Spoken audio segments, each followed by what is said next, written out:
Hi అండి అందరికీ welcome back big boss అగ్ని పరీక్ష హైలైట్స్. నిన్న జరిగిన ఎపిసోడ్లో అయితే what is real what is fake అని చెప్పి కొన్ని థింగ్స్ని అయితే చూపించి అడగటం జరిగిందనమాట. నాకు తెలిసి ఫస్ట్ క్లాస్ ఫిఫ్త్ క్లాస్ పిల్లాడని తీసుకొచ్చి what is real what is fake అని చెప్పి వాళ్ళు చూపించిన అడగమంటే వాళ్ళనే చెప్తారనమాట. అంత ఈజీగా అయితే ఉంది అక్కడ టాస్క్లు అయితే. కానీ మొన్నటిదాకా జరిగిన టాస్క్లు ఒక లెక్క అయితే నిన్న ఎపిసోడ్లో జరిగిన టాస్క్లు అయితే ఒక లెక్క. అంటే చాలా ఈజీగా అయితే అయిపోయినాయి.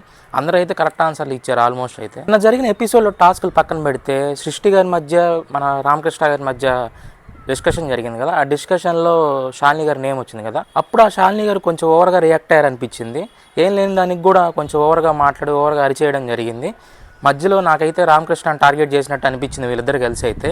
ఇక్కడ నేను రామకృష్ణ గారు మంచోడని అనట్లేదు, ఆయన కొన్ని టాస్కులు కన్ఫ్యూజ్ అవుతున్నారు. దానివల్ల అది మైనస్ అవుతుంది ఆయనకి. పక్కన వాళ్ళు ఆర్గ్యుమెంట్ చేసుకోవడానికి అది ప్లస్ అవుతుంది. అంతేకాదు ఒకరోజు మనది అవ్వచ్చు, ఇంకో రోజు వేరే వాళ్ళది అవ్వచ్చు. అదే కదా ముందు జరిగిన ఎపిసోడ్లో రాజకుమారి గారు ఇట్లా అభిజిత్ గారిని నేను సాటిస్ఫై చేయలేకపోతున్నాను, ఆయన నా మీద చాలా హోప్స్ పెట్టుకున్నారని చెప్పి ఏడ్చారు.